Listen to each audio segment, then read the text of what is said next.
Hormati Direktur Politeknik Kesehatan Kementerian Kesehatan Kalimantan Timur, Bapak Dr. M.H. Supriyadi B., Sarjana Keperawatan, Magister Keperawatan.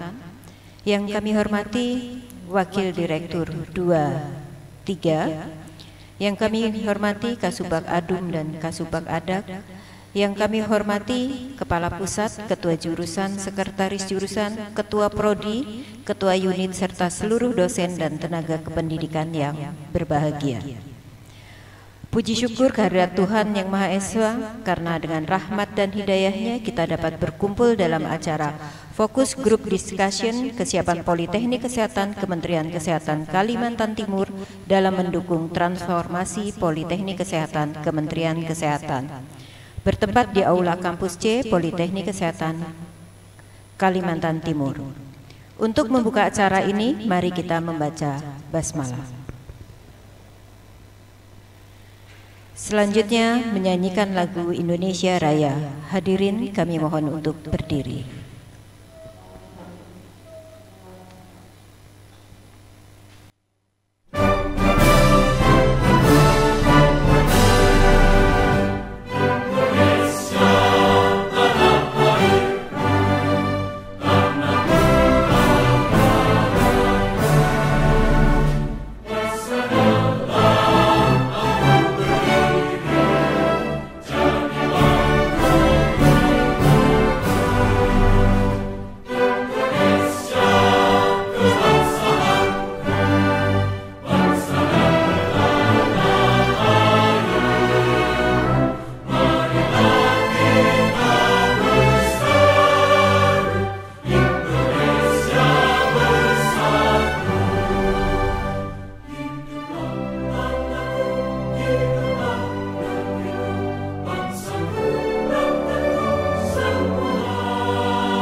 Silakan untuk duduk kembali.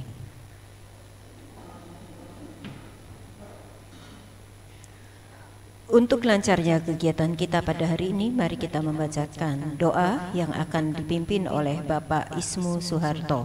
Kepada Bapak disilahkan.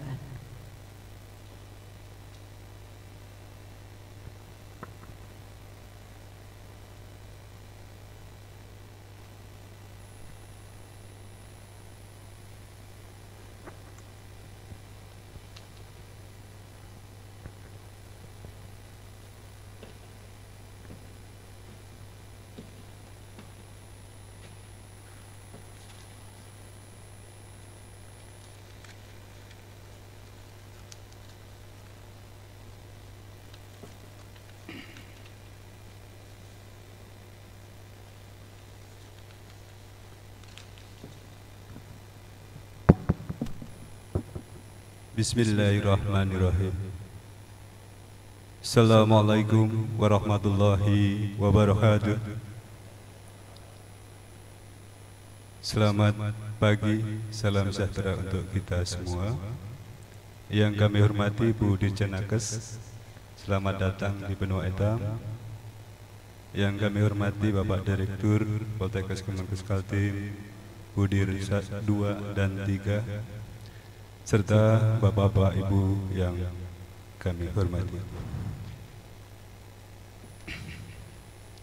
Marilah sejenak kita bersama-sama menundukkan kepala, bermunajat kepada Allah Subhanahu wa Ta'ala, agar kegiatan ini diberkahi dan bisa berjalan dengan lancar. Izinkanlah saya memimpin doa dengan cara agama Islam. Bapak Ibu sekalian, mohon berkenan untuk menyesuaikan sesuai dengan keyakinan masing-masing. Marilah kita awali dengan membaca Ummul Kitab. Al-Fatihah. A'udzu billahi minasyaitonir rajim. Bismillahirrahmanirrahim. Alhamdulillahirabbil alamin arrahmanir rahim maliki yaumiddin. Iyyaka na'budu wa iyyaka nasta'in ihdinas siratal mustaqim.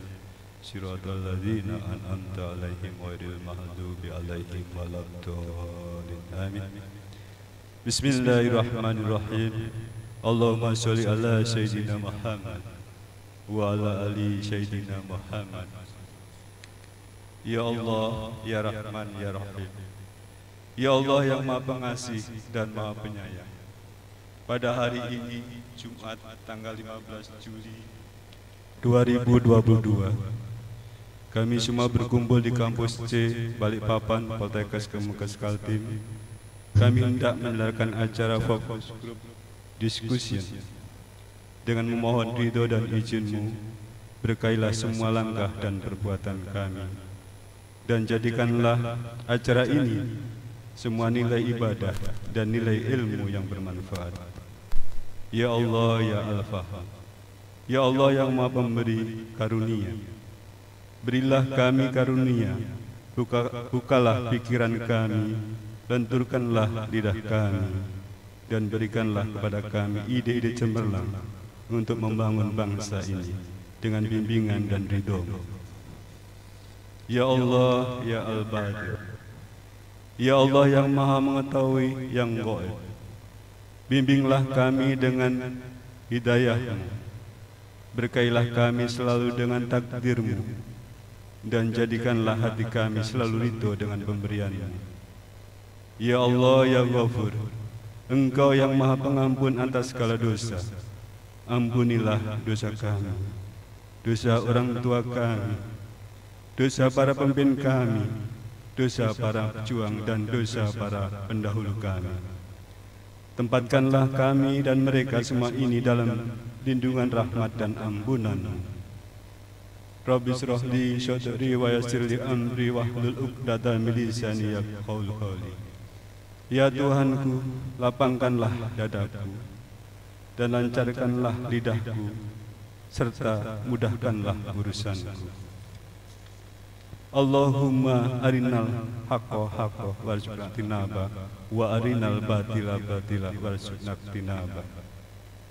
Ya Allah, tunjukkanlah kepada kami bahwa yang benar adalah benar, dan berikanlah kepada kami kekuatan dan kemampuan untuk menjalankannya, serta tunjukkanlah bahwa yang salah adalah salah, dan berikan kami kekuatan dan kemampuan untuk meninggalkannya. Rabbana atina fid dunya hasanah wa fil akhirati hasanah wa qina adzabannar. Ya Allah Tuhan kami, limpahkanlah kepada kami kebahagiaan di dunia dan di akhirat, dan hindarkan kami dari azab api neraka-Mu. Walhamdulillahirabbil alamin. Amin amin ya rabbal alamin. Assalamualaikum warahmatullahi wabarakatuh.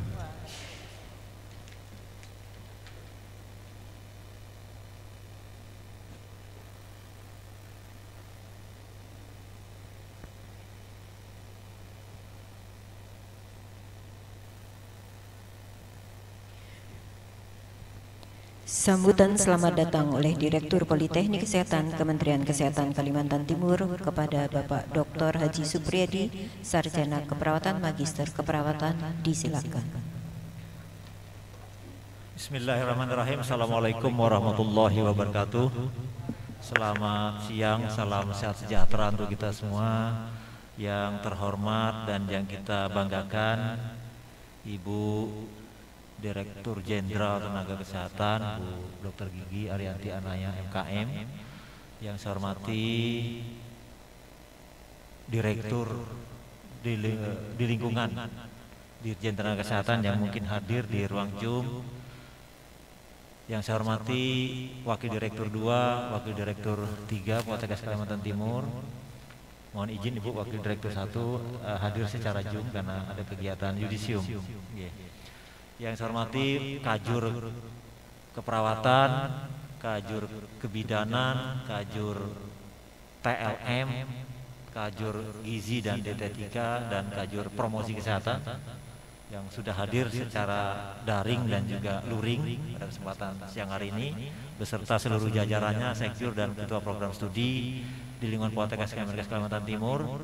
Yang saya hormati pejabat Eselon 4, Kasubag Adum dan Kasubag Adak, serta Bapak Ibu, teman-teman, dosen, tenaga kependidikan yang hadir pada kesempatan siang hari ini. Pertama-tama tentunya kami mengucapkan selamat datang Ibu Dirjen Tenaga Kesehatan di Kampus C Poltekkes Kemenkes Kalimantan Timur di tempat ini. Alhamdulillah beliau hadir dari pagi dengan pesawat dari Jakarta, tadi sempat mampir, kemudian bisa tiba di sini. Kita bersyukur Bu Dirjen sempat akhirnya juga ke Kalimantan Timur, karena harapan memang seluruh anak-anak beliau Poltekkes untuk beliau hadir juga gitu, termasuk di Kalimantan Timur ini. Kalau alhamdulillah hari ini bisa hadir. Selawat dan salam kita panjatkan ke junjungan kita Nabi besar Muhammad SAW serta seluruh keluarga, sahabat, zuriat yang ikut setia beliau ila yaumil qiyamah. Bu Dirjen barangkali mengingat waktu yang agak terbatas ini, hari ini hari Jumat sudah setengah 12 siang untuk waktu Kalimantan Timur. Saya mungkin sebentar saja agak cepat menyampaikan sedikit tentang Poltekkes Kalimantan Timur. Slide mungkin. Iya, pertemuan ini mungkin bicara tentang atau fokus grup diskusi tentang kesiapan Poltekkes Kaltim dalam mendukung transformasi Poltekkes Kemenkes. Lanjut. Ya, Ibu Dirjen, ini Poltekkes Kalimantan Timur, ini gambarannya pada slide pertama ini 3 kampus, itu kampus A, kampus B, dan kampus C. Kampus A itu yang di sebelah kiri dari slide ini, itu di Samarinda, di Jalan Kurnia Makmur, berlokasi dengan luas lokasi 3,5 hektar. Di sana ada bangunan direktorat 4 lantai, ada gedung TLM 4 lantai, ada gedung Gizi dan DT3 4 lantai bersama gedung promosi kesehatan, dan ada auditorium sedang existing dibangun. Itu sudah 17% laporannya hari Sabtu kemarin, dan insya Allah akan selesai pada akhir tahun ini. Mudah-mudahan tahun ini kita bisa wisuda pertama, barangkali mudah-mudahan, dan nanti diresmikan juga ini gedung ini sekalian. Kemudian yang di bagian tengah itulah kampus B, yang notabene ini gedung yang sudah cukup berumur 33 tahun. Ini gedung sekolah perawat kesehatan dulu yang dibangun oleh HP4 Health Project waktu itu tahun 95, waktu itu sudah diresmikannya, dibangun sejak 3 tahun sebelumnya. Dan di sini ada jurusan keperawatan dengan program D3, sarjana terapan dan profesi, dan jurusan kebidanan program D3, sarjana terapan dan profesi. Mohon maaf, tadi di kampus A ada jurusan TLM D3, ada jurusan Gizi DT3, sarjana terapan, dan jurusan promosi kesehatan yang di kampus A. Nah, di kampus C, di gedung yang sebelah kanan slide ini terlihat ada gedung dengan 4 lantai dan 5 lantai ini dengan daknya ini. Inilah yang kita tempati saat ini, ditempati oleh Prodi D3 Kebidanan Balikpapan, dan ada juga kelas keperawatan di Balikpapan. Lanjut. Slide.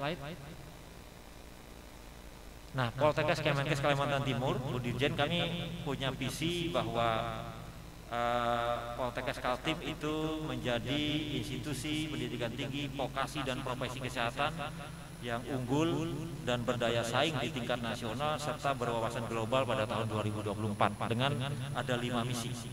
Kemudian ada capaian-capaian yang ingin kami capai di situ. Pada tahun 2020 yang lalu kami baru pemantapan, kemudian 2021 ada penguatan. Nah, ini 2022-2023 ini pengembangan unit-unit karena sudah jadi BLU sejak 2019. Kemudian pengembangan program studi yang baru yang untuk pengembangan juga kurikulum berwawasan global. Nanti pada tahun 2024 kami rencana akan mengembangkan prodi-prodi yang lebih lanjut, yaitu program magister.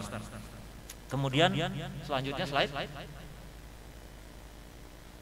Poltekkes Kemenkes Kalimantan Timur terdiri dari 12 program studi dan program studi pada umumnya terakreditasi B atau baik sekali. Kemudian ada satu program studi yang sudah terakreditasi unggul, dan institusi Poltekkes juga terakreditasi baik pada saat diakreditasi pada waktu yang lalu.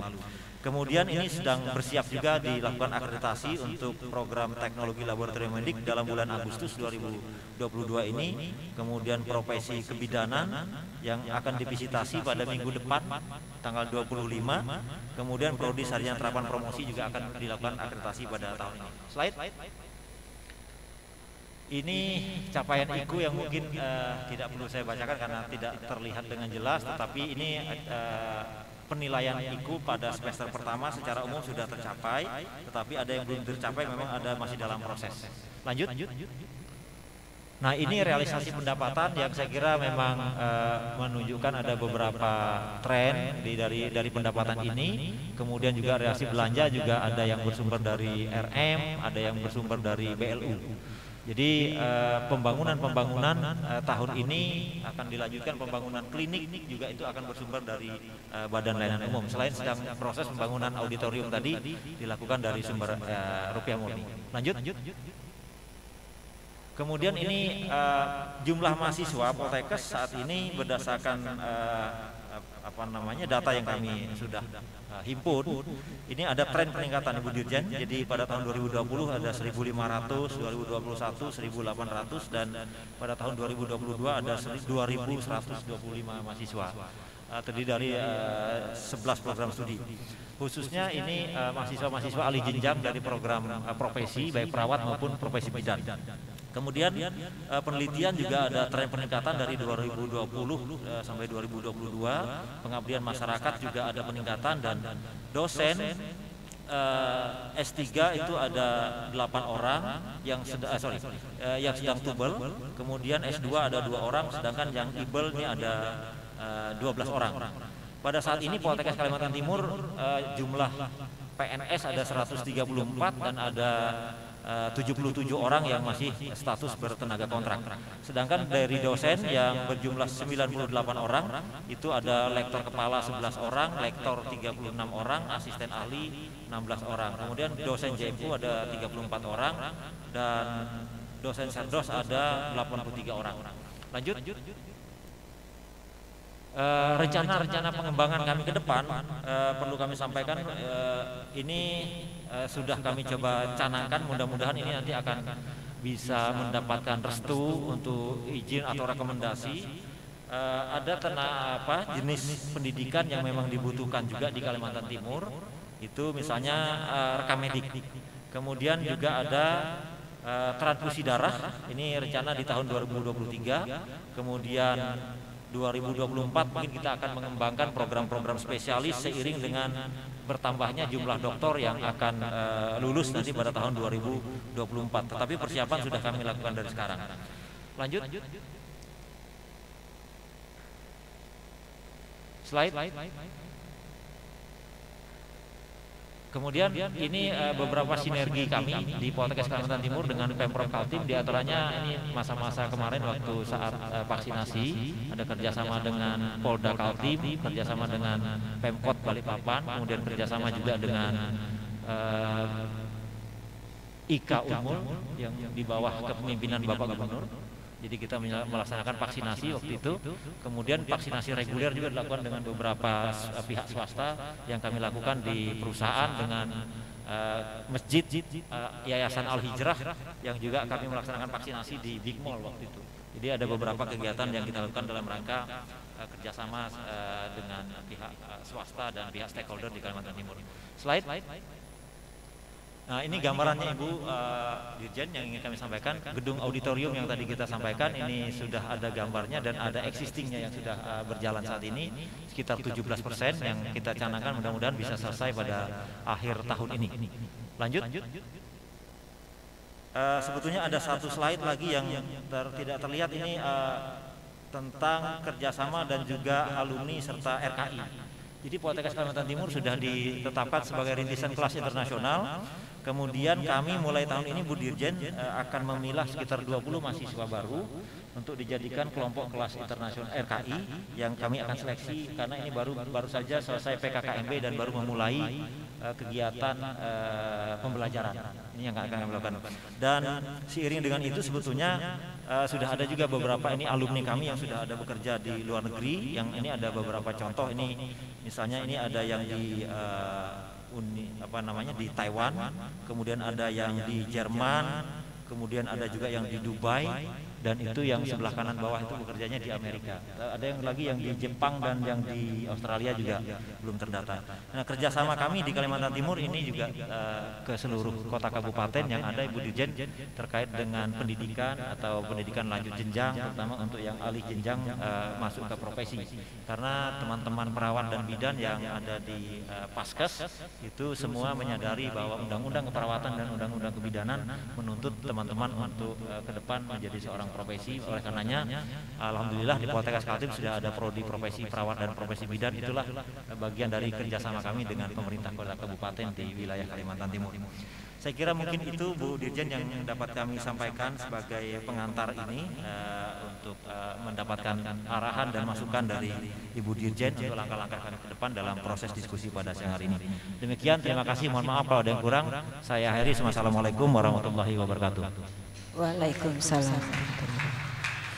Terima kasih Bapak Direktur. Selanjutnya sambutan dan arahan Direktur Jenderal Tenaga Kesehatan kepada Ibu Dr. Gigi Ariyanti Anaya, MKM, disilakan. Saya di sini aja ya. Assalamualaikum warahmatullahi wabarakatuh.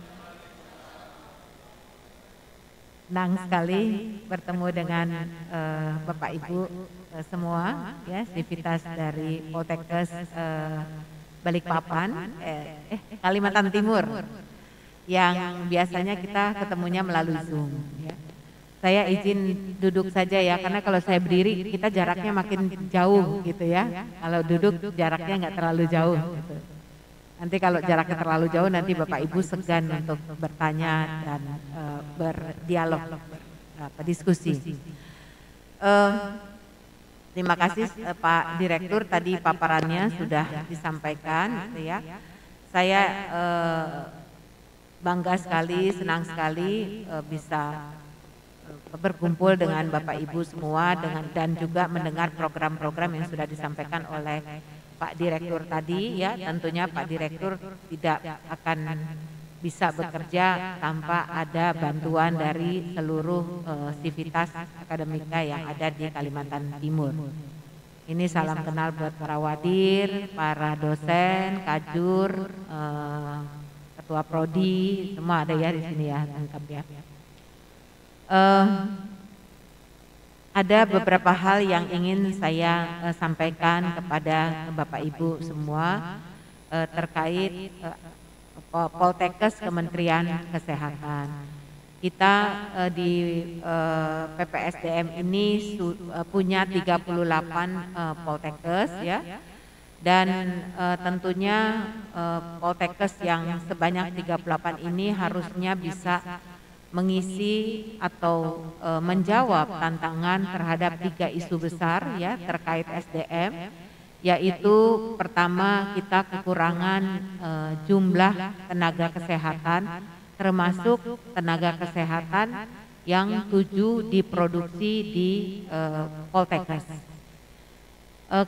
Kalau kita lihat distribusi juga belum merata. Tetapi sebenarnya saya lagi melihat, ya, apa sih penyebab dari distribusi dari tenaga kesehatan ini yang tidak merata, di mana puskesmas di daerah wilayah tengah dan timur itu belum terisi dengan baik. Tentunya agak mengherankan karena Poltekkes ada di seluruh provinsi, gitu ya, 38 itu di 34 provinsi. Dan yang ketiga adalah terkait mutu. Mutu dari tenaga kesehatan ini menjadi kendala yang saat ini dihadapi oleh kita semua. PR 3 besar ini tentunya menjadi beban atau menjadi tanggung jawab dari teman-teman Poltekkes di sini, pimpinan-pimpinan semua yang berdiri di sini ya Bapak Ibu. Kita nggak lihat dokter, kita lihat yang 50% puskesmas itu belum lengkap memiliki 9 jenis tenaga kesehatan. Dari 9 jenis ini 2 kita memang tidak ada, dokter dan dokter gigi, tetapi 7 ada di Poltekkes Kementerian Kesehatan. Nah Bapak Ibu, tentunya pelayanan kesehatan tidak akan bisa berjalan dengan baik kalau tenaga kesehatannya tidak lengkap. Dan harus di merangkap-merangkap gitu ya, yang ada seperti itu. Coba next slide deh. Saya ingin ke slide yang nomor 6, ke nomor 7 deh. Mas Eko. Saya langsung aja ya. Jadi kalau kita lihat kondisi yang ada saat ini, slide 7, next. Oh oke. Ya. Bapak Ibu, kita punya 10.374 puskesmas. 10.374 puskesmas. Di tahun 2022 akan ada penambahan lagi 60 puskesmas dan akan ada lagi di 2023 66 puskesmas. Sehingga total kita akan bukan itu yang tadi slide yang paparan yang tadi. Masih paparan yang tadi. Yang lama. Totalnya nanti akan ada 10.000 puskesmas di Indonesia ya. Yang tentunya harus kita isi dengan tenaga-tenaga kesehatan. Next slide. Lama ya.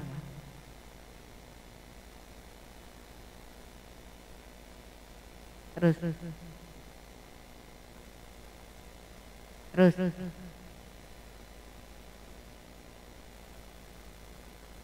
Ya. Ya, lagi satu lagi.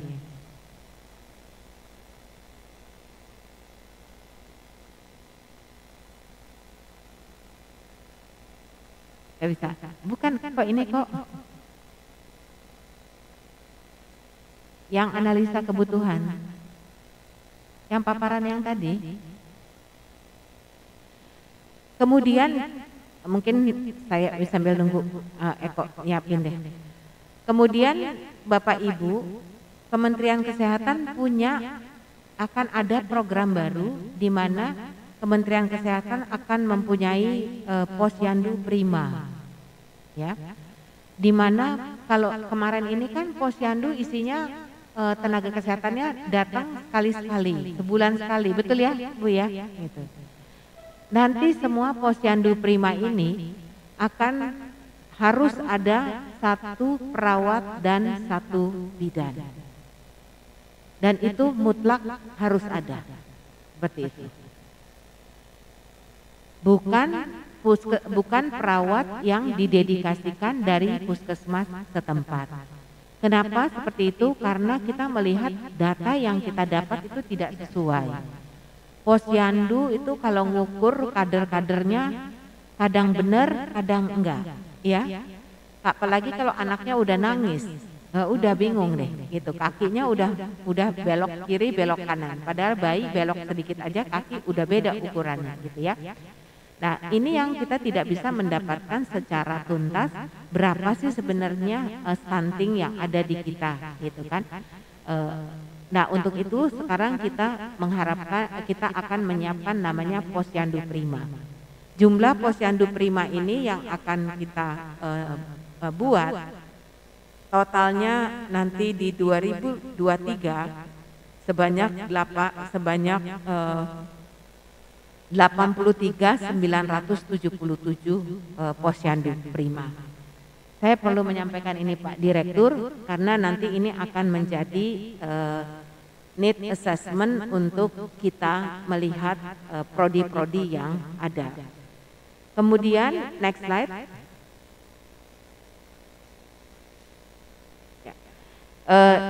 Sebenarnya saat ini kita itu masih menggunakan standar minimum. Artinya standar minimum dokternya 1, dokter giginya 1, perawatnya 5, bidannya 4 ya, yang lainnya 1-1.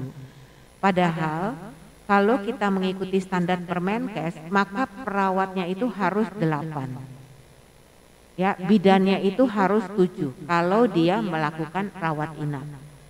Apa yang kita lakukan sekarang? Kalau dulu kita bilang, yaudahlah minimal aja dulu udah untung lah gitu ya Pak, ya Bu ya. Sekarang enggak. Kita mau semuanya harus diisi sesuai dengan standar Permenkes. Artinya kita akan menggunakan yang kedua. Dengan ini tentunya jumlah kebutuhan kita akan meningkat terhadap kebutuhan terutama perawat dan bidan ya. Saya senang aja gitu ya, wah berarti kita kebutuhannya banyak gitu kan. Nah next slide coba Pak. Nah Bapak Ibu, tetapi tentu kita harus melihat berapa demand yang ada di luar ya, berapa supply yang ada di luar.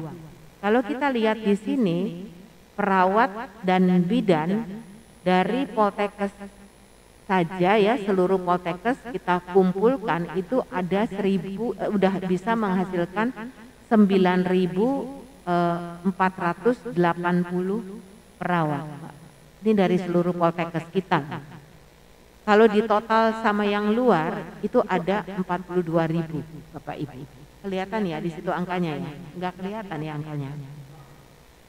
Padahal kekurangan perawat kita walaupun udah ditambah dengan posyandu primer itu masih 2.664. Begitu juga bidan. Nah, apa yang ingin saya sampaikan di sini tentunya agar kita bisa melihat kembali prodi-prodi kita yang ada, gitu ya. Prodi-prodi mana yang sebenarnya suplainya sudah cukup banyak ya, dan demandnya tidak bertambah seiring dengan penambahan jumlah dari perawat ataupun dari bidan. Nah Bapak Ibu, ada tenaga kesehatan lain yang kita lihat di situ, ada Promkes, ada Kesling, ada tenaga farmasi, ahli gizi dan ATLM. Kalau kita lihat Promkes ini lucu ya. Sebenarnya Promkes kalau benar-benar Promkes tuh yang menghasilkan Poltekkes ya, 572 lulusan, suplai lulusan 2022. Padahal kita butuhnya 1.374. Ya benar, kelihatan ya Bu ya.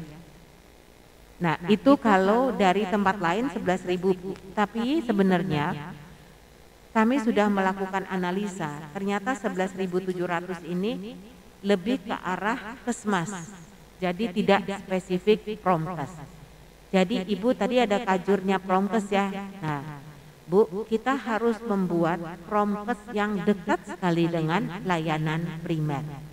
Sehingga harusnya tenaga Promkes ini bisa menjadi spesifik di puskesmas yang tidak bisa digantikan lagi oleh tenaga kesmas. Kesmas kan banyak Bu, ya kan? Ada kesmas, ada epid, ada Kesling, ada apa? Ya, K3, ya. Nah, mestinya nggak bisa gitu, karena yang kita mau adalah Promkes beneran gitu ya. Kalau saya bilang Promkes beneran. Tetapi Bu, Promkesnya itu masih kurang. Dan Ibu harus berpikir untuk membuat modul-modul yang benar-benar mendekatkan diri dengan pelayanan primer. Karena kita sudah menyadari bersama bahwa pelayanan primer itu berupa preventif dan promotif itu jauh-jauh lebih murah daripada kita kuratif. Itu sudah disepakati dan sudah kita akui. Sementara spending biaya kesehatan setiap negara termasuk Indonesia dari tahun ke tahun bukannya naik, malahan menurun. Spendingnya naik, tetapi anggarannya ini menjadi susah menguber gitu.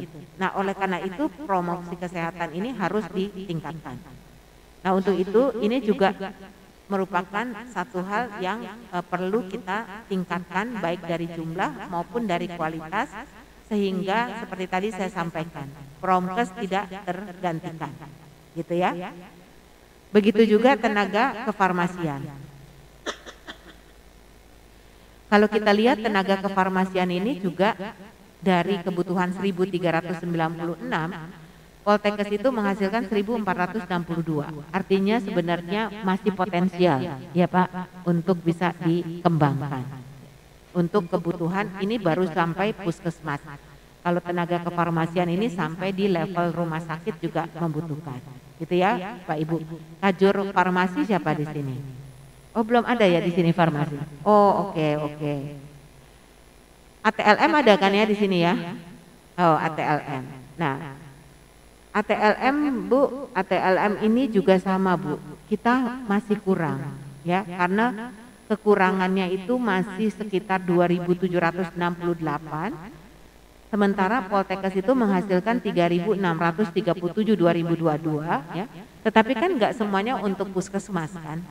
Itu pasti diambil lagi oleh tempat-tempat lain sehingga ini masih dianggap relevan gitu ya. Nah, oke.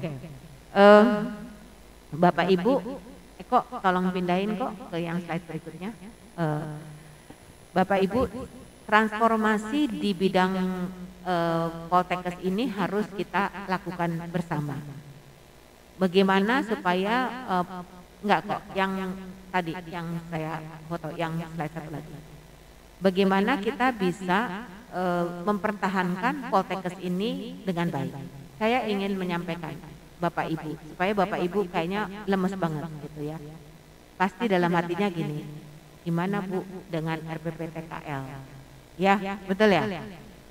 Langsung ngangguk-ngangguk, langsung matanya bluk gitu kan. Ibu ngomong apa sih, gimana tuh mana RPPTKL gitu ya. Nah, saya ingin menyampaikan Bapak Ibu, saya dan Pak Menteri sudah ketemu Menteri Pendidikan. Membahas mengenai salah satunya adalah RPPTKL ini. Pada intinya, beliau tidak akan menutup Poltekkes Kementerian Kesehatan. Ya. Nah, tapi ada tapinya Bu, ya. Tapi kita harus bisa memastikan ya dan meyakinkan bahwa memang Poltekkes kita dibutuhkan untuk mengisi faskes yang notabene merupakan tanggung jawab dari Kementerian Kesehatan. Gitu ya Bu ya, Bapak Ibu ya, gitu. Yang dibilang tumpang tindih itu seperti apa gitu kan? Ada kata-kata tumpang tindih dari Pak Direktur juga. Ya Pak, tumpang tindih dong Pak. Kalau produksi di luar perawatnya udah segitu banyak, kemudian Bapak masih mau bikin prodi perawat, pasti nggak dikasih gitu, pasti ditutup. Ya Bapak Ibu, ini perawat sama bidan yang merah itu udah oversupply, gitu ya. Nah, jadi yang harus kita lakukan opsinya adalah mengevaluasi ya.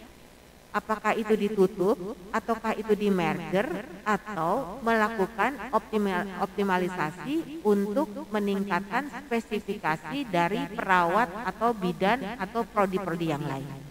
Ya, next slide. Nah, Bapak Ibu, apa yang ini yang mungkin tadi ya saya sampaikan bahwa masih banyak prodi-prodi yang sudah jenuh ya. Tetapi ada beberapa prodi yang ini kalau yang biru tuh tinggi itu adalah supply-nya. Yang hijau itu Poltekkes, yang kuning adalah kebutuhan. Gitu. Jadi Bapak Ibu bisa kalau dengan gambar ini lebih jelas lihatnya. Next slide. Ya. Bisa kok. Nah, untuk itu tadi saya sudah bicara sama Pak Direktur. Terus. Saya sudah sampaikan ke Pak Direktur. Coba Pak, kita mulai menginventarisasi. Karena di luar sana itu perawat-perawat yang diminta itu adalah perawat yang spesifik. Ada keperawatan medikal bedah, ada keperawatan ICU, ada keperawatan kegawat daruratan. Ya benar ya Bapak Ibu ya. Ada keperawatan onkologi, ada keperawatan medical bedah. Ini untung Pak Direkturnya juga dari keperawatan, jadi sangat paham gitu ya. Saya tadi bilang Pak Direktur, saya tahun ini saja awal tahun saya sudah menyekolahkan fellowship 150 perawat untuk mengikuti velo, tetapi karena di kita belum ada maka velo itu dilakukan oleh rumah sakit untuk perawat jantung, perawat anestesi, perawat kardiolog. Benar nggak Pak? Ini belum diinventarisasi lagi nih Pak, harusnya banyak lagi spesifik. Sehingga inilah yang saya meminta untuk para direktur melakukan pengembangan prodi, termasuk seperti prodi yang gitu ya. Nah, rasanya kan masuk di akal ya.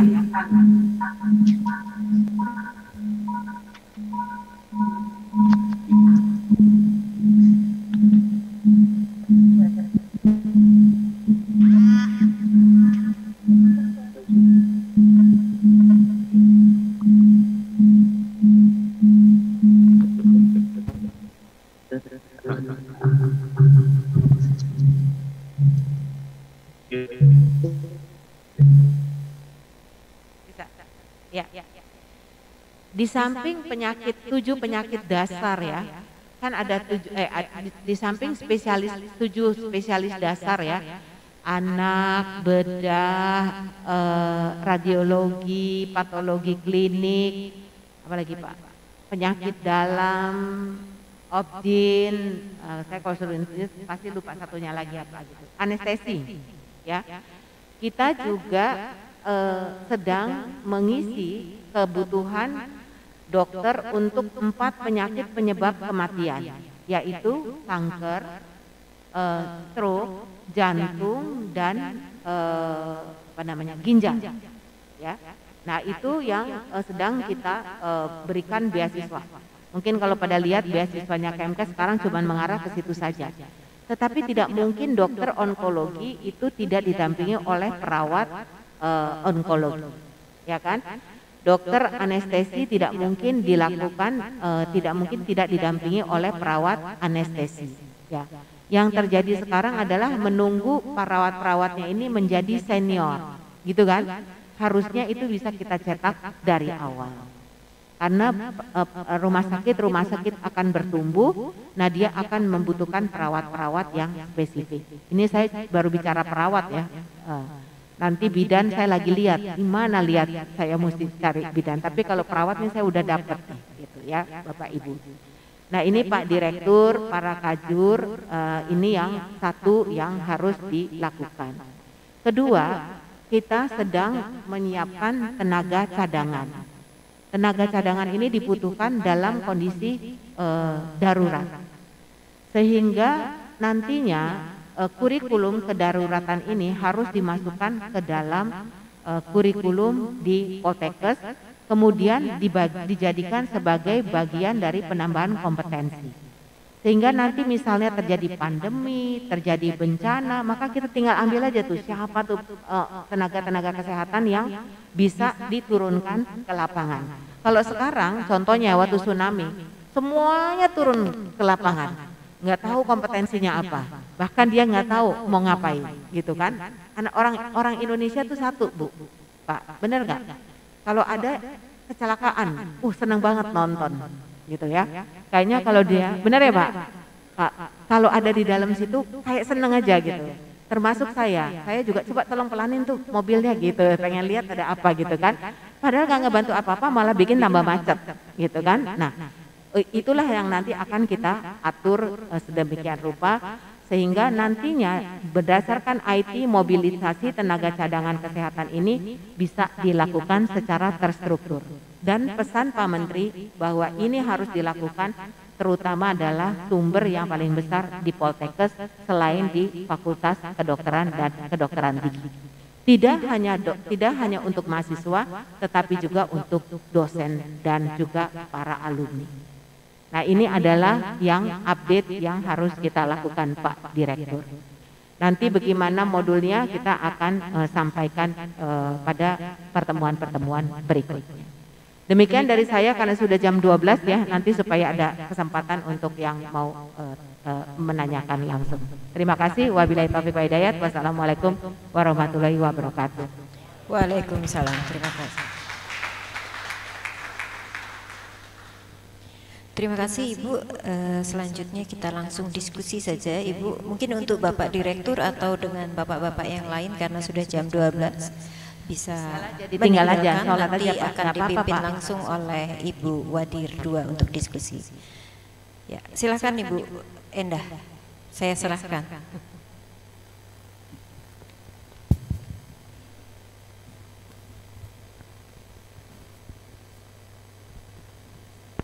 Makasih Bu Eni. Assalamualaikum warahmatullahi wabarakatuh. Selamat siang, salam sejahtera. Yang terhormat Ibu Kepala Direktur Dirjen Nakes, Ibu Dr. Gigi Aryani Andia MKM, Bapak Direktur Poltekkes, para wadir yang hadir secara onsite dan online, para ketua jurusan, para Pak Prodi, K-Unit, K-Adum, Adab, dan seluruh dosen yang tergabung di Zoom meeting. Kita mulai diskusi dengan tema tadi yang sudah disampaikan, yaitu kesiapan Poltekkes Kaltim dalam mendukung transformasi Poltekkes di Kementerian Kesehatan. Tadi sudah disampaikan oleh Ibu Dirjen tentang isu-isu terkait dengan SDM.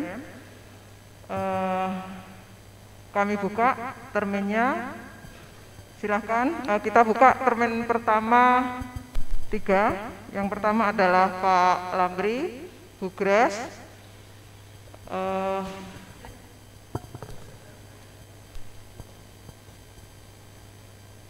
Ya. Silahkan Pak Lamri. Ibu, ini adalah senior kami, direktur 2 kali, 2 periode Ibu.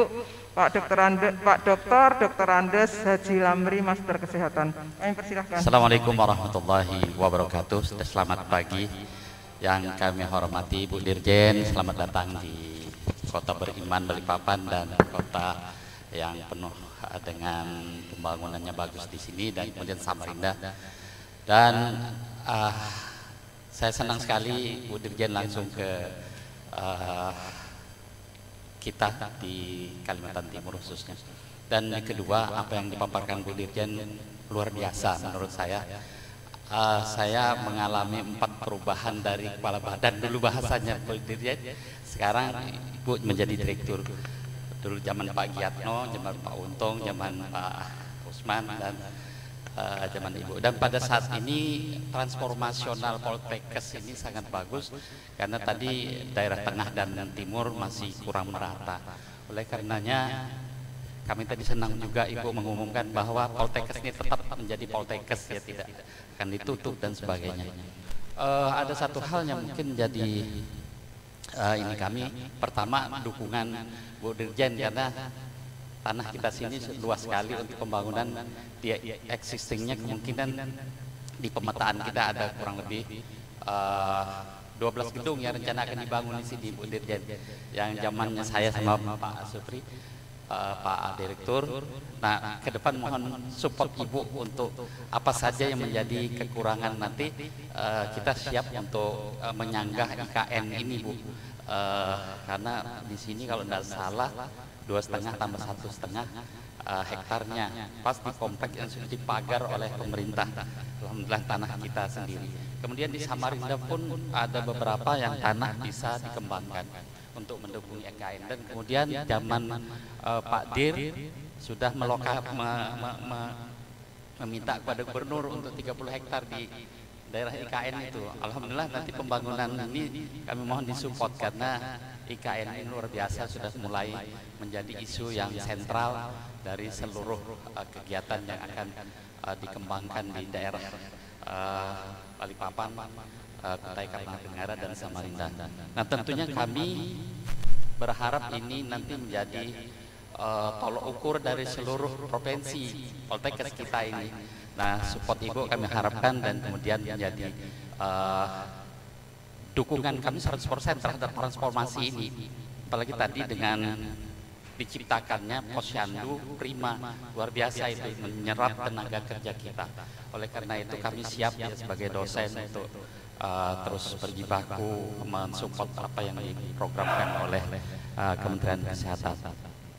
Yang terakhir dari saya berharap mungkin Bu bolehlah berharap dari pengembangan Poltekkes ini menjadi yang dulunya memang menjadi institut, kemudian yang berikutnya menjadi universitas.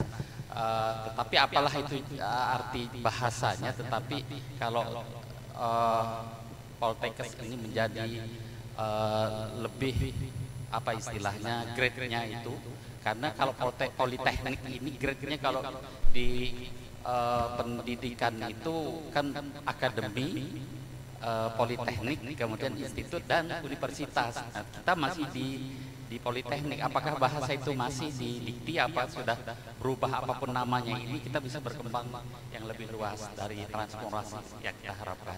Mungkin itu saja Bu. Terima kasih. Sekali lagi mudahan Bu Dirjen selalu sehat dan kemudian menjadi motor bagi penggerak Poltekkes seluruh Indonesia. Terima kasih. Wassalamualaikum warahmatullahi wabarakatuh. Selamat pagi. Terima kasih. Kita tampung satu lagi Ibu Ida, silakan. Salam sejahtera Bu. Saya Kris, kami dari keperawatan kelas di Balikpapan. Termasuk juga tentang transformasi untuk transformasi itu, apakah tidak mungkin kami kelas ini menjadi prodi? Apakah D3 tapi dengarnya moratorium masih? Kalau enggak, kenapa kita tidak meningkat ke nurse? Tetapi butuh bantuan banyak tenaga, di mana tidak semua mau datang ke daerah Bu. Kesulitannya kita sudah menunggu. Contohnya nurse kami sudah dibilang tambah 1 spesialisnya, tetap belum ada yang berminat untuk ke sini. Nah itu ada satu kesulitan. Bisa nggak Ibu juga menggerakkan untuk mau yang sudah spesialis, yang sudah untuk membantu, sehingga kami ingin di sini menjadi prodi. Apakah itu prodi nurse atau D3 setelah buka moratorium, karena kami masih kelasnya Balikpapan. Kesulitan kami Bu, satu, kalau kami mau ke ke Samarinda, kami dibilang orang Samarinda tapi tempat Balikpapan, sehingga transportasinya yang sulit banget. Kesulitan itu di situ untuk membuat bahwa surat tugas dan sebagainya, sedangkan kita tempatnya di Balikpapan. Tetapi kita butuh untuk rapat di sana, workshop dan sebagainya. Mohon untuk perhatian untuk kami, karena yang prodi itu adalah kebidanan. Gitu Bu. Apalagi kemarin kami hampir ditutup Bu. Kami hampir ditutup tapi kelas Balikpapan tetap, tapi pindah ke PJJ. Alasannya dari prodi D3 itu sulit untuk akreditasi. Padahal untuk saya mudah sekali, mau kelasnya ada di Samarinda, mau kelasnya ada di Balikpapan, tidak masalah untuk administrasi akreditasi. Tapi masalah katanya, jadi kami hampir ditutup gitu. Sedangkan akhirnya tadinya sudah Bu, kami sudah keluar dari nama itu, tapi masyarakat banyak sekali bertanya, kenapa tidak ada, kenapa hilang dari, akhirnya Pak Dir pimpin rapat lagi, Bu Nina sebagai Pudir 3 hubungan dengan Bu Dewi Jakarta dan sebagainya, kami jadi kelas PJJ, jadi kelas Balikpapan tapi kami di bawah PJJ. Sehingga harapan kami, mungkinkah kami menjadi prodi sendiri dengan minta bantuan tenaga lagi untuk memenuhi dasar dari standar dibukanya suatu prodi, apakah D3 atau nurse, harapan kami itu. Masalahnya Bu, Keperawatan hanya kami di sini, walaupun kelas Balikpapan hanya kita, bidan 2 swasta ada, tapi keperawatan hanya kami. Jadi harapan kami semoga Ibu sebagai ibu kami di sini yang membawahi Poltekkes 38 tambah 1, apalagi kita penyandang IKN, mungkinkah itu bisa terjadi gitu? Itu harapan besar, apalagi kita punya gedung besar begini, dan tadi Pak Lamri bilang kalau sesuai rencana ada mungkin 12 gedung dibangun lagi untuk laboratorium kah atau apapun itu. Nah, yang mau saya sampaikan itu dulu, tapi kalau untuk proses belajar mengajar puji syukur sudah berjalan dengan baik dan sudah dalam proses yang sesuai lah intinya. Harapan kami bisa mengisi kekosongan itu. Tetapi Bu, penerimaan di puskesmasnya kemarin tuh kemahasiswaan kami dapat informasi dari Puskesmas Karangjoang. Urus dari ketua TU-nya, kami butuh 5 untuk tenaga perawat gawat darurat. Kami mencari, buruh sebagai mahasiswanya keperawatan mencari. Proses Pak Dir, saya lupa lapor kemarin, maaf. Dan anak kami yang sudah itu pada saat ini maaf, lulusan kami Balikpapan langsung diterima setelah wawancara dan sebagainya. Tapi mereka masih butuh tenaga. Nah, problemnya Pak Dir, ini lapor kemarin ada yang Tenggarong ya Bu Rusia, kalau nggak salah ya, tapi lulusan Poltekkes kita Samarinda, bapaknya nggak kenal, ibu nggak bisa jamin. Bu Rus bilang itu lulusan Poltekkes katanya, ya sudah nanti kami wawancara dulu. Tapi kalau lulusan Balikpapan, puji syukur langsung diterima Bu ke KTU-nya karena butuh 5 tenaga untuk apa tuh gawat darurat. Mereka di kilo 12. Sehingga buka untuk gawat daruratnya. Jadi masih butuh 3 lagi. Jadi burus dalam proses karena anak-anak sudah kerja di Pertamina Bu, banyaknya. Perawat kami lulusan itu banyak yang sudah masuk di Pertamina. Jadi demikian Bu, itu yang permohonan kami dari Keperawatan Balikpapan, harapannya bisa dipenuhi. Terima kasih Bu, sehat selalu. Terima kasih Bu Grace. Ada 2 pertanyaan Ibu yang onsite. Yang pertama dari Pak Dr. Lamri yang ada 3 pertanyaan. Pertanyaan yang pertama yaitu tentang distribusi tenaga kesehatan yang belum merata, terutama di Indonesia wilayah timur dan Indonesia tengah ya, Wita dan tadi disebutkan ada 2 tadi distribusi tengah dan timur itu belum merata. Yang kedua adalah mohon dukungannya karena kita sebagai penyangga IKN pasti memerlukan pengadaan pembangunan lebih cepat, percepatan. Juga sudah didukung oleh Pemda untuk beberapa hibah tanah. Harapan dari Pak Lamri tadi untuk percepatan pembangunan sesuai dengan roadmap-nya. Yang 3, kedepannya institusi Poltekkes ini perkembangannya kemana, apakah menjadi, kemarin ada isunya ada 3 Ibu ya, dari poliklinik ini apakah menjadi institut, apakah universitas, dan itu pertanyaan pertama. Saya langsung jawab aja nih, saya takutnya Pak Ramli udah mau sholat. Jadi gini Pak Ramli, pertama adalah pertanyaannya Pak Ramli, dukungan kalau nggak saya salah, dukungan karena tanahnya luas, gitu ya Pak ya, gimana caranya? Tadi saya udah lewat, saya udah tanya sambil jalan, Pak ini tanah siapa? Ini siapa? Jalan yang bikin siapa? Saya udah bilang sama Pak Direktur. Pak Direktur, lobi Pemda bilang tanah ini dihibahkan, langsung kita bangun. Ya, saya nggak mau kalau statusnya belum jelas Pak. Karena statusnya masih pinjam pakai, nggak mau. Karena saya udah banyak kejadian di tempat lain pinjam pakai, kita bangun terus dia nggak bisa kasih. Jadi tergantung Pak Direktur, gitu ya Pak Ramli ya. Kemudian bangunannya Pak, nanti kita lihat lagi. Itu kan kalau saya lihat marketnya itu udah sampai berdebu. Berarti itu udah lama banget dan menurut saya pasti udah nggak sesuai, gitu ya, betul ya. Nah. Terus tapi tentunya harus perawatannya yang baik. Nah saya Satu nih Pak, saya paling nggak suka kenapa Poltekkes ini setiap kali saya datang ke Poltekkes warnanya hijau Pak. Pusing kepala saya. Hah? Yang nggak ada, Kemkes saja yang punya logo nggak pakai hijau di pusat, termasuk di PPSDM. Ya, jadi yang sudah agak bagus itu warna yang bagus itu di Semarang. Sampai Pak Menteri dan Pak Wamen datang pun mereka bilang itu Semarang bagus, warnanya nggak hijau Pak, warnanya putih Pak.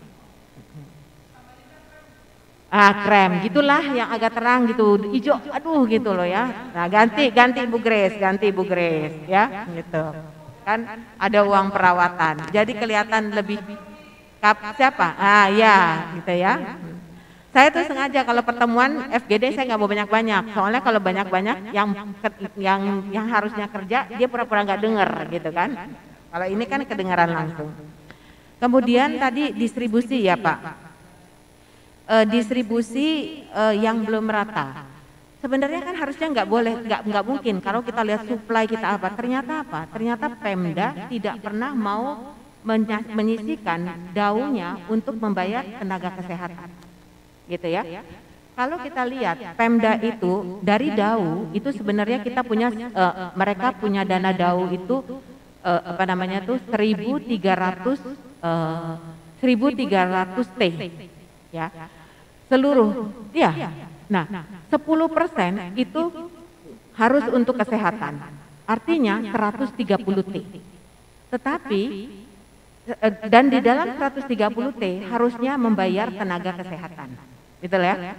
Nah, yang terjadi adalah mereka memilih untuk membangun. Karena kalau membangun katanya, gitu ya. Ini hari Jumat saya dosa kalau mau fitnah, gitu ya.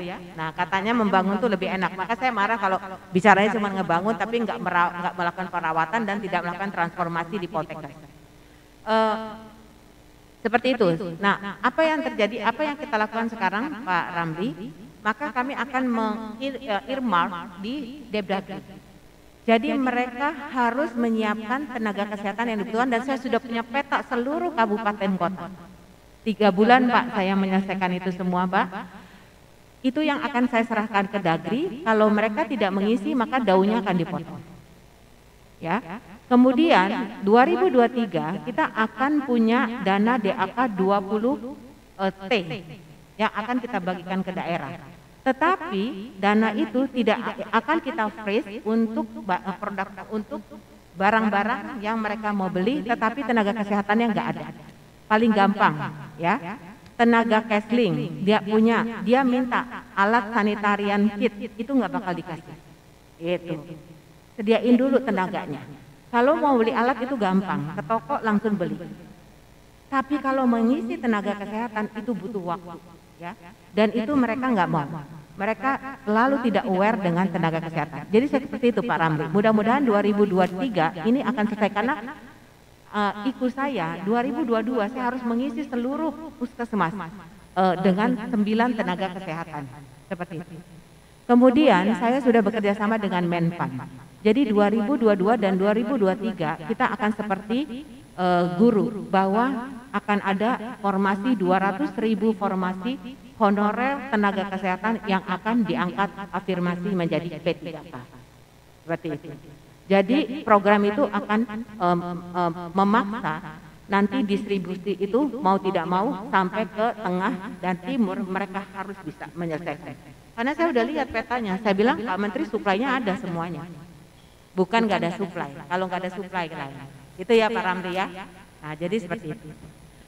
Nah kemudian untuk pengembangan Poltekkes menjadi universitas, ini saya pelajarin dulu ya Pak Ramli ya. Saya belum bisa janji karena saya baru berusaha, saya tadi bilang sama Pak Dir, saya akan melakukan pemetaan, kemudian membuat roadmap dan menggambarkan bagaimana Poltekkes ini memang dibutuhkan, seperti tadi saya bilang ya, ke Depdagri, ke Mendikbud, bahwa Poltekkes kita ini berbeda dengan Poltekkes yang lain, gitu ya. Nah, tidak tumpang tindih seperti yang ada yang sebagai persyaratan dia tidak boleh ada. Nah inilah yang saya sedang membuat ininya. Nah setelah itu baru Pak, jadi kalau saya minta langsung menjadi institusi apa segala macam, yang satu belum beres Pak, satu-satu ya Pak Ramli ya, sabar ya gitu. Nah kemudian Ibu Grace, kalau saat ini kita membuka prodi lagi keperawatan, saya yakin pasti nggak bisa, karena masih moratorium. Saya tanya kenapa Pak ini kita punya di moratorium, dia bilang nunggu dulu ditandatangani, tetapi kan artinya nggak mungkin juga ini dibikin sama. Makanya pilihannya adalah apakah kita membuat kelas jarak jauh. Artinya dimungkinkan dari dosen di sana mengajar ke dosen ke sini gitu ya, tetapi tentunya ini yang sedang kita lakukan untuk dokter dan dokter gigi. Saya nanti mungkin akan saya paparin bahwa saya kemarin sudah tanda tangan 2 menteri bahwa kami membuat Academy Health System. Academy Health System adalah sistem pengampuhan. Jadi nggak perlu tuh Bu buka prodi lagi di sini, itu akan tidak efisien.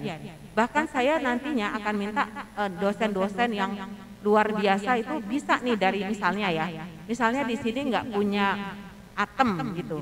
Tapi mau buka atem kan perlu dosennya. Nah hitungan dosennya ini saya bisa minta supaya itu bisa dikirim dari jadi dia bisa jadi dosen terbang gitu loh. Nah ini yang saya lagi pelajari Bu. Jadi Ibu pun nanti kita bisa buka di sini tanpa membuka prodi baru Bu gitu. Karena kalau membuka prodi keperawatan yang sama pasti nggak bisa. Atau Ibu membuka prodi keperawatan yang spesifik. Ya, Ibu membuat di sini jadi misalnya keperawatan yang levelnya di atas dari keperawatan yang di Samarinda. Nah, itu saya akan bisa ngomong ke Dikbud bahwa ini kami butuh ini karena ini spesifik gitu loh. Dan ini ada IKN yang harus disupport apa segala macam. Bukan perawatan yang sama seperti perawatan yang sudah oversupply.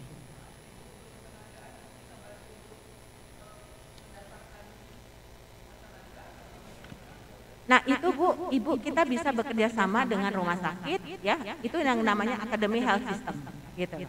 Rumah sakitnya di mana? Kita punya rumah sakit vertikal, kita punya RSUD gitu. Iya, seperti itu. Nah itu bisa kita lakukan. Ya Bu ya? Oke, nanti Ibu kapan Ibu harus membantu saya mengkaji, kemudian saya juga akan belajar juga gimana visibility study-nya untuk bisa kita buka. Gitu ya. Jadi nanti Ibu pengennya di sini kan gedungnya ada kan? Oke. Nanti kita. Baik. Iya. Oke, kalau gitu. Ya, makasih. Ibu untuk yang di Zoom kami persilahkan Bapak Ibu yang di Zoom kita beri kesempatan di room Zoom. Silahkan yang di room Zoom. Bu Nina, sambil kita menunggu yang teman-teman dari room Zoom ya. Silahkan Bu Nina.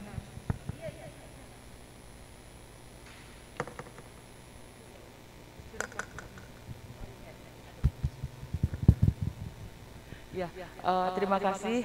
Assalamualaikum warahmatullahi wabarakatuh. Ini yang bapak-bapak, ayo ketinggalan sholat nanti.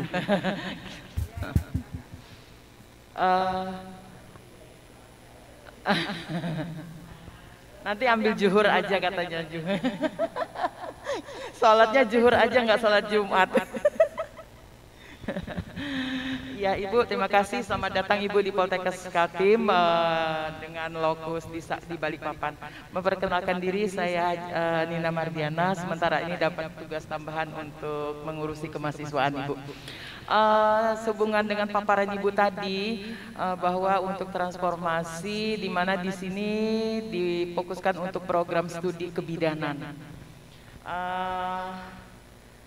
Saya punya, tapi mudah-mudahan ini ide-ide seperti ini entah apakah bisa masuk ke transformasi atau tidak. Bahwa kebidanan itu tadi di keperawatan sudah.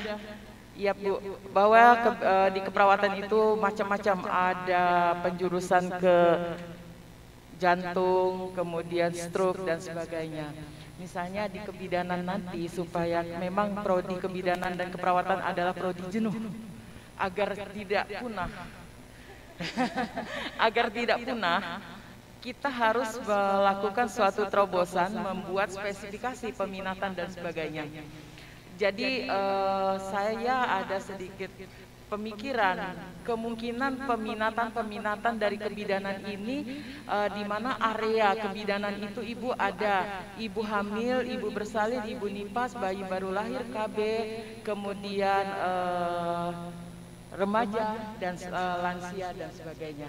Nah, tidak melakukan perawatan, tapi spesifikasi daripada kebidanan ini adalah asuhan, memberikan asuhan kebidanan. Jadi peminatan yang lebih spesifik untuk dilakukan transformasi kepada prodi kebidanan. Mungkin ada penjurusan peminatan khusus bagaimana memberikan asuhan atau continuity of care pada ibu hamil, continuity of care kepada ibu bersalin, continuity of care kepada bayi baru lahir, ibu nifas dan sebagainya. Di mana area kebidanan itu sebenarnya memang banyak 9. Yaitu ibu hamil, ibu bersalin, ibu nifas, kemudian bayi baru lahir, kesehatan reproduksi kepada remaja, dan keluarga berencana termasuk lansia.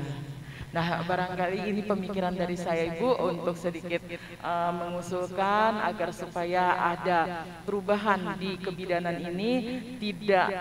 Memang saya khawatir juga kalau kebidanan ini jenuh nanti taunya perawat dan bidan bisa hilang. Seperti itu, iya. Demikian Ibu, terima kasih. Assalamualaikum warahmatullahi wabarakatuh.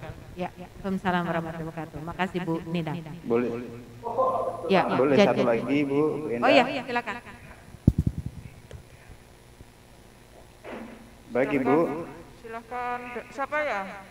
Perkenalkan saya Wadir Pak Joko, satu. silakan Pak Joko, Wadir yang satu pada Ibu. saat ini mohon izin, kami sedang bertugas kebetulan mengawal mahasiswa sedang melaksanakan yudisium sarjana terapan keperawatan di Kabupaten Kota Barat. Mohon izin kami tidak bisa hadir di tempat ini karena kemarin memang bersama-sama dengan Pak Adi dan kami berbagi tugas.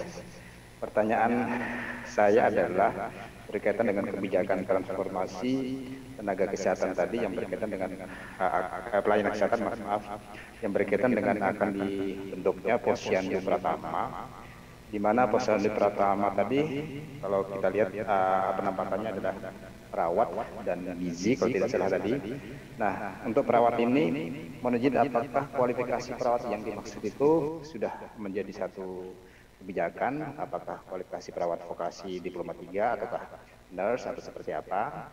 Yang kedua, jika itu kualifikasinya masih dibutuhkan yang diploma 3, maka pertanyaan kami adalah perawat diploma 3 ini saat ini sudah mengalami proses yang akan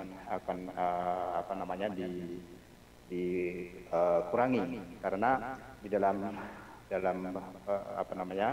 keputusan Dikbud Kementerian Pendidikan dan Kebudayaan, uji kompetensi untuk diploma 3 sudah tidak ada lagi, sehingga dengan demikian maknanya adalah bahwa ke depan maka diploma 3 keperawatan itu sudah akan ditutup karena nanti diarahkan semuanya ke profesi. Nah, pertanyaan kami tentu bagaimana mengawal kebijakan ini supaya nanti kalau seandainya diploma 3 itu masih dibutuhkan di sarana pelayanan kesehatan khususnya yang di Posyandu Pratama tersebut, tetapi sementara nanti diploma 3 itu sudah tidak akan bisa mengikuti uji kompetensi yang secara otomatis sudah tidak akan bisa mengurus STR. Dan ini juga akan menjadi masalah bagi semua pendidikan keperawatan di seluruh desa, terutama Poltekkes yang sebagian besar hampir seluruhnya Poltekkes itu memiliki prodi diploma 3. Sekarang itu Ibu, terima kasih Ibu. Terima kasih Pak Joko, selamat bertugas. Pak Joko. Oke, ada 2 pertanyaan Ibu. Yang pertama adalah dari Ibu Nina tadi. Harapannya di kebidanan itu ada peminatan khusus, jadi ada kehamilan, persalinan, nifas dan lain-lain. Yang pertama, yang kedua tadi di Posyandu Prima itu minimal ada 2 tenaga pendukung yaitu perawat dan bidan. Yang ditanyakan kualifikasi pendidikannya apa? Apakah D3 atau profesi? Karena sekarang kalau sarjana itu harus berhenti sampai profesi. Sementara kalau D3 secara regulasi Kemenristek Dikti diharapkan nanti minimal pendidikan itu adalah sarjana atau profesi, sehingga kalau nanti sudah ditetapkan D3, bagaimana dengan regulasi yang ada di dikti tadi, karena kalau D3 ke depannya nanti tidak lagi bisa mengurusi SDR-nya. Kalau sekarang memang masih Ibu, tapi ke depannya program Dirjen Vokasi itu minimal adalah sarjana. Terima kasih. Saya jawab Pak Wadir satu dulu ya, karena mau sholat pastinya kan. Jadi Pak, Posyandu Prima ini adalah inovasi baru. Kenapa? Karena masih dianggap puskesmas itu masih jauh dari masyarakat. Jadi posyandu lah yang paling dekat. Kenapa kita masih angka kematian ibu, anak, ibu melahirkan, bayi baru lahir itu masih tinggi, stunting masih tinggi, maka kita melihat bahwa ini vaskesnya belum terlalu dekat. Dan yang paling dekat itu adalah posyandu. Sayangnya posyandu hanya diisi oleh kader. Oleh karena itu kita akan mengisi dengan keperawatan dan kebidanan. Di situ ada satu tenaga keperawatan dan tenaga bidan yang harus ada di Posyandu Prima. Nah, kemudian terkait yang jenjang karir, memang saya tentunya saya masih menunggu Pak dari Dijen Kesehatan Masyarakat. Spesifikasi keperawatan perawat yang seperti apa yang mereka minta, apakah D3 ataukah D4, gitu ya Pak ya. Nah nantinya kalau memang ternyata mereka mintanya perawat D3 dan dia terbentur dengan regulasi, tentu regulasinya yang harus kita coba akomodir kembali seperti itu ya Pak ya. Nah kalau Bapak tanya saya, karena saya harus bicara dengan harus menunggu dari Bu Dirjen Kesmas. Sampai hari ini kami belum mendapatkan masukan dan kita masih menunggu seperti itu. Tapi dia akan dilakukan sesegera mungkin. Nah mudah-mudahan dengan sudah adanya informasi dari mereka, kita bisa langsung bergerak. Ya Pak ya. Kemudian Bu Nina, itu yang saya sampaikan. Kalau keperawatan tuh kayaknya terobosannya masih banyak tuh. Saya masih bisa lihat. Kebidanan yang bidan ini yang agak susah, saya bukan susah ya, saya belum sempat mempelajari bagaimana mengembangkan bidan-bidan yang bidan plus lah gitu ya. Nah plusnya ini apa? Kalau harusnya kan saya yakin ini sebenarnya mungkin harusnya kita bisa lihat best practice dari negara lain. Jadi justru Bu Nina, tadi saya bilang sama Pak Direktur, ini saya mau minta nih para kepala jurusan kebidanan untuk kita diskusi ya apa-apa saja. Misal tadi kan Bu Wadir bilang ada spesifikasi asuhan kebidanan. Nah, oke kita mau buat asuhan kebidanan. Pertanyaannya ya, saya nggak tahu ini saya akan nanya ke Ibu, ke Bu Nina. Ada nggak demand-nya untuk asuhan kebidanan ini? Gitu kan? Siapa yang membutuhkan bidan yang spesial khusus asuhan kebidanan? Nah, ini kan harus ada. Kalau kita membuat kemudian tidak ada kebutuhan di lapangan, ya kasihan nanti anak-anak kita. Seperti itu, ya kan? Dan kita akan useless, kita nggak efektif, kita mengeluarkan uang, tetapi tidak sesuai dengan demand yang ada. Supply itu harus mengikuti demand, bukan demand mengikuti supply. Betul ya?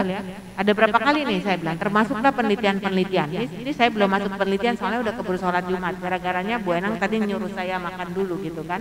Saya bilang tadi saya protes sama Pak Dir, harusnya tadi saya nggak usah makan Pak Dir gitu. Jadi kita ngobrolnya lebih lama ya. Tapi kata Pak Dir takutnya Ibu dari jam 6 pagi belum sarapan gitu.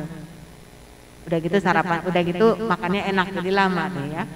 Nah, jadi seperti itu. Sebenarnya banyak hal yang harus kita coba gali. Termasuklah bidan ini, bidan yang seperti apa sih di lapangan. Kemudian coba kita best practice dengan negara-negara lain, Bu. Ya, saya yakin itu ada, Bu, di tempat lain, di negara lain. Bidan seperti apa? Nah, kalau kita sudah punya nih, kalau di Amerika tuh seperti ini, di Singapura seperti ini, Malaysia seperti ini. Nah, ini kita yang ini adalah bahan negosiasi untuk kita membuat spesifikasi bidan dan memaksakan tugas bidan plus ini bisa diaplikasikan di lapangan. Gitu ya Bu ya, nah, seperti itu. Nah, ini juga termasuk penelitian ya Bapak Ibu ya. Banyak sekali penelitian yang bagus-bagus yang di Poltekkes ini ya. Tetapi sering sekali penelitian itu tidak sesuai dengan kebutuhan. Nah, ini sekarang saya sedang mengumpulkan, meminta Bu Direktur Penyediaan, coba kita toto kembali yang namanya riset dari dosen-dosen Poltekkes itu juga luar biasa. Bahkan juga sudah ada banyak yang mendapat penghargaan. Tetapi kan harusnya riset-riset ini bisa dilakukan hilirisasi. Kalau industrinya atau penggunanya di Vaskes memang membutuhkan. Nah, untuk itu tentunya kita ketika kita mengambil riset, ya menentukan penelitian bukan berdasarkan yang ada di pikiran kita, gitu ya. Tapi riset berdasarkan atau penelitian berdasarkan kebutuhan di lapangan, gitu. Saya sampaikan kepada Bapak Ibu, ada perawat dari Palu, ya, dari Palu, dia sebagai perawat, terus dia lihat nih, kok setiap dia masukkan dia selang untuk NGT ya, itu ada masalah katanya. Nah, itulah yang dia teliti. Sekarang penelitiannya ini sudah di hire oleh UI untuk dilakukan hilirisasi. Tapi dia belajar dari apa yang ada, gitu loh. Apa yang dia lihat, gitu. Nah, itu harusnya beralih itu. Jadi jangan dalam angan-angan gitu kayaknya ini terus atau mencontoh-contoh sesuatu yang nggak aplikatif gitu ya. Walaupun penelitian itu sangat bagus gitu, tapi demand kita nggak ada. Gitu ya Bapak Ibu. Jadi cari aja yang simple tapi memang aplikatif. Saya contohkan ya, saya banyak banget menerima penelitian ya, bukan di Poltekkes, di tempat lain, kursi roda. Macam-macam kursi roda yang bisa mencegah stroke, nggak usah pakai perawat, nggak usah ini. Tapi ternyata tuh saya lihat di lapangan tuh tidak ada industri yang mau menyerap. Gitu. Karena ternyata orang Indonesia ini karena masih banyak helper, masih banyak pembantu, masih banyak keluarga, nggak pernah tuh dibiarkan keluarganya yang sakit untuk bergerak sendiri, betul ya? Beda ya kalau di luar negeri ya, dia pakai motor sendiri ke ini, dan di kita tuh enggak, gitu. Jadi orang tuh nggak mau tuh beli kursi-kursi roda yang spesifikasinya sangat bagus-bagus, gitu. Nah, ini jadinya industri tuh nggak mau seperti itu. Nah, inilah yang kadang-kadang padahal teknologinya bagus tapi jadi nggak aplikatif dan tidak ada pasar gitu ya. Nah, ini juga nih penelitian ini juga penting, mungkin saya tambahkan tadi seperti itu. Nah, jadi gitu ya Bu Nina, Bu Wadir, dilihat deh yang kebidanan itu gitu ya. Ibu coba suruh dari ajur kebidanan, cari best practice di negara-negara lain, di beberapa negara. Bidannya dia udah seperti apa? Kalau yang perawat ini, karena saya juga udah best practice dan saya sudah melihat permintaan dari harapan kita, dari rumah sakit PON, dari mereka minta ini ya gitu. Maka saya langsung ke direktur, tolong dong ini Poltekkes harus bisa mengisi ini, ada kebutuhan di lapangan. Kalau bidan, Ibu tolong kasih masukan ke saya, gitu ya. Terima kasih Ibu. Kita lanjutkan, ini ada Ibu Era, itu apakah bertanya ya? Di situ ada tulisannya 1. Bu Era. Halo Ibu Era. Iya Bu, izin bertanya Bu. Saya menunggu lambaian tangannya tapi ternyata tulisan 1. Silahkan Ibu Era. Ibu Era ini dokter S3 keperawatan Ibu dari Universitas Indonesia, dosen jurusan keperawatan. Ya silahkan Ibu. Iya, terima kasih Ibu Enda atas waktu dan kesempatannya. Assalamualaikum warahmatullahi wabarakatuh. Ibu izin bertanya, tadi dipaparkan bahwa agar survive gitu kali ya Bu ya, bahwa Poltekkes itu harus menghasilkan perawat dengan spesifikasi tertentu. Tadi ada dipaparkan perawat medikal bedah ya, yang terdiri dari ada onkologi, ada kardiovaskuler, ada perawat ICU untuk keperawatan kritis dan lain sebagainya. Menurut pemahaman saya itu adalah perawat-perawat dengan spesifikasi atau spesialisasi tertentu Ibu. termasuk misalnya perawat luka, perawat anak, dan perawat maternitas. Sementara bahwa visi dari Prodiner sendiri adalah menghasilkan perawat generalis, Ibu. Sehingga yang ini yang saya agak mohon penjelasan lanjut dari Ibu, bagaimana kaitannya di antara keduanya, Bu. Karena untuk perawat dengan spesialisasi tertentu itu adalah nanti di tahapan magister dan spesialis. Terima kasih atas jawabannya, Bu.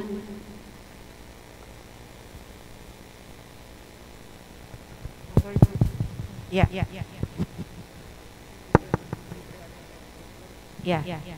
Dokter Era, memang ini yang harus kita rumuskan, Bu. Jadi saya belum menentukan bahwa ini adalah keperawatan yang spesifik gitu. Kita mau taruh di mana? Itu mau ditaruh kan memang kita tujuannya dari keperawatan akan menjadi nurse. Kemudian yang spesifik ini ada di mana? Nah, ini yang harus kita duduk lagi, kita buat di dalam transformasi Poltekkes. Tetapi kenapa ini harus saya sampaikan? Pertama, karena keperawatan itu yang keperawatan yang bukan nurse itu sudah jenuh. Dan permintaan spesifikasi perawat ini cukup banyak. Tadi saya sudah sampaikan bahwa saya memberikan fellow yang cukup banyak untuk perawat-perawat untuk melakukan pendidikan tambahan. Nah, inilah yang harus kita jadikan pertimbangan, dan kita tentu harus duduk lagi, Bu. Ini bentuknya akan seperti apa? Apakah ini akan diinsert di dalam kurikulum gitu ya? Ataukah ada spesifikasi khusus yang kita hasilkan untuk si perawat-perawat ini karena permintaan dari rumah sakit begitu banyak. Nah, seperti itu ya, Bu. Jadi bentuknya seperti apa? Ini yang lagi kan kita lagi membuat nih transformasi Poltekkes, mau bawa kemana, dan ini harus segera dilakukan. Kalau kita bertahan dengan perawat-perawat yang ada, maka nantinya begitu sudah jenuh, peminatannya tidak ada, dan Dikbud merasa bahwa ini sama yang perawat-perawat yang ada di luar kampus kita yang ada di swasta. Seperti itu ya, Bu ya. Baik, Bu, izin nyambung boleh, Bu Endah, untuk lebih memperjelas. Jadi apakah ini berarti bahwa Poltekkes baiknya memang bekerja sama dengan user ya, Bu ya? Entah itu rumah sakit ataupun klinik atau yang lainnya, begitu ya, Bu ya? Iya, Bu, justru nantinya kita akan mengembangkan sistem pengajaran Academy Health System, Bu. Academy Health System itu akan institusi bekerja sama dengan rumah sakit, karena kita tetap harus ada pembelajaran di rumah sakit. Nah, termasuk Poltekkes ini nanti akan ada sistem Academy Health System, di mana Poltekkes ini yang di tingkat level yang tinggi, maka dia harus lebih banyak bekerjanya di rumah sakit. Nah, kita untuk Poltekkes Kementerian Kesehatan, kita akan sangat beruntung karena apa? Karena kita punya rumah sakit vertikal, gitu, Bu. Yang nantinya setelah kita rumuskan bersama, baru saya akan menyampaikan ke Dirjen Yankes untuk kerjasama, karena kita yang bisa kita lakukan pertama kali adalah dengan rumah sakit vertikal milik Kementerian Kesehatan. Betul, Bu. Nanti kita harus kerjasama dengan rumah sakit. Baik, Ibu, terima kasih banyak, Bu. Terima kasih, Ibu. Tadi pada saat paparan, Pak Direktur paparan, ada Ibu menanyakan Dr. Hilda begini, kok jumlah penelitiannya turun dari tahun 2021, 2022, dan 2023. Mungkin mohon Bu Hilda sebagai kapus PPM yang bertanggung jawab, tadi analisanya, justifikasinya kenapa jumlah penelitian turun. Ya, terima kasih. Assalamualaikum warahmatullahi wabarakatuh. Saya kenalkan Ibu Dr. Hilda namanya. Oh ya, saya yang terhormat Ibu Dirjen Nakes. Ya. Saya mungkin saya salah ya di Poltekkes ini saya sendiri dokter. Jadi saya sendiri dokter. Jadi saya ini bisa masuk kemana-mana ini ke perawatan. Jadi sekarang home base saya di keperawatan. Ya, mungkin ini salah dulu waktu saya pindah ke sini. Tapi bukan salah juga sih ya. Tapi saya beruntung juga karena saya dengan di Poltekkes saya bisa kuliah sampai S3. Kalau saya dulu di Puskesmas mungkin saya nggak kuliah S3. Ya itu ya bukannya saya di Poltekkes. Ya. Tapi saya sekarang mungkin saya agak terancam sedikit. Ini maaf Bu Enda sebentar ya, sedikit saya bukan. Tadi kan saya kan di penelitian, kapus penelitian Bu. Sekarang saya dipercaya sebagai kapus penelitian dan pengabdian masyarakat. Ya, terjadi penurunan jumlah tadi ya katanya Bu Enda ya. Sekarang jumlah penelitian itu berkurang karena pembiayaan kan sudah besar dan seleksinya juga sekarang bukan seperti dulu. Sekarang seleksinya melalui Simlitapkes. Ya, Simlitapkes itu melalui aplikasi yang disediakan oleh Kementerian Kesehatan. Jadi di sana dosen untuk tahun 2020 sudah memasukkan ya, 2020 itu masih manual ya, masih manual. Kemudian 2021 sudah Simlitapkes. Nah, Simlitapkes itu diawali dengan seleksi administrasi. Nah, kalau dosen sudah memasukkan semuanya, kalau seleksi administrasi sudah nggak lulus, ya nggak lulus, tidak bisa dilanjutkan ke seleksi substansi. Nah, di situ kita sehingga seleksi pertama administrasi. Seleksi administrasi. Nah, kita kenapa administrasi nggak lulus? Nah, seleksi administrasi itu harus ada syaratnya Bu. Ya, syaratnya yang pertama kalau mau mengambil skema, kan ada beberapa skema ya dalam penelitian itu, ada skema PT-UPT. Ya, kalau desentralisasi itu yang paling tinggi itu PT-UPT, PD-UPT, PKPT dan pemula ya. Nah, kepenugasan Poltekkes Kaltim itu belum pernah sampai ke sana karena nggak ada yang memenuhi syarat kepenugasan ya, skema penugasan. Jadi kita masih di skema desentralisasi. PT-UPT saja kita terbatas karena di sana harus ada syaratnya mempunyai Scopus. Ya, Scopus. Scopus itu jurnal internasional bereputasi. Jadi kita Poltekkes ini sangat sulit untuk yang masuk. ngasih persyaratan itu siapa? Dari pedoman memang mempersyaratkan seperti itu. Pedomannya siapa yang bikin? Kemenkes. Ya. Dari sana, dari pedoman Kemenkes. Tapi sama dengan Dikti? Sama. Karena maksudnya Kemkes mengadop melalui Dikti? Iya, benar. Oke. Ya, itu kita tidak bisa sampai ke sana. Ya, karena persyaratan tadi tidak ada Scopus, kemudian harus lektor kepala, ya ada beberapa persyaratan yang tidak bisa kita penuhi. Nah, itu kendalanya, sehingga penelitian tahun ini tahun 2023 kan ini sudah seleksi juga ya tahun 2023 yang lolos itu hanya 20 ya. Kemarin Bu Enda ya kita rapatkan 20 aja yang memenuhi syarat untuk lulus. Nah, dari 42 yang ikut seleksi administrasi, yang lulus seleksi substansi itu 29. Ya, dari 29 yang seleksi substansi yang lulus itu hanya 20 yang memenuhi syarat untuk lulus. Nah, jadi itu yang membuat jumlah penelitian menurun. Selain seleksinya dan persyaratan juga itu yang menjadi kendala bagi kami untuk bisa meningkatkan jumlah penelitian dan pengabdian masyarakat. Nah, tadi saya mendengar waktu penjelasan Ibu menjawab pertanyaan Bu Nina, mengembangkan penelitian, ya mungkin dosen-dosen punya ide ya untuk penelitian, membuat produk misalnya ya. Seperti kayak di Jakarta Jakarta 2 ya, pernah membuat kaki dari enceng gondok. Nah, mungkin ide-ide dari teman-teman kita juga ada seperti itu. Tetapi kan dosen keperawatan, dosen kebidanan itu kan produknya bukan produk barang ya, tapi jasa. Nah, itu kita tidak bisa membuat, misalnya kita punya ide mau membuat tensi, misalnya alat pengukur tekanan darah, tapi kita kan tidak bisa membuat karena produk kita itu bukan barang ya. Produk dari Poltekkes ini adalah jasa. Nah, itu yang sebenarnya sekarang kan kita didorong untuk hilirisasi produk, tapi ya produknya apa yang mau kita produkkan? Kita nggak mampu, kita punya ide tapi kita tidak mampu untuk merealisasikan. Itu Bu. Penelitian itu kan bisa dia produk, bisa juga dia barang Bu, produk atau program, gitu. Program. Ya, yang seperti tadi Ibu sampaikan. Tapi programnya itu juga bentuk hilirisasinya adalah program itu bisa dimanfaatkan, gitu loh. Ya, dimanfaatkan oleh pemegang program. Kalau di Kemkes itu pemegang program itu P2P, Dijen Kesmas, itu yang pemegang program Bu. Jadi kan terkait stunting, terkait itu kan ya Bu, ada penelitian-penelitian seperti itu.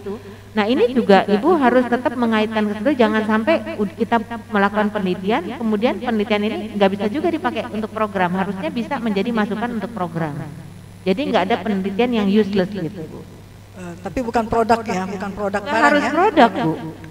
Iya. Kalau Ibu nanti mau mengaitkan itu dengan produk bisa saja gitu. Misalnya Ibu bicara stunting, terus program stunting harus seperti apa. Kemudian dari stunting itu Ibu melakukan koordinasi dengan gizi. Saya tuh karena kita punya banyak prodi ya, harusnya kita nggak silo-silo Bu gitu ya.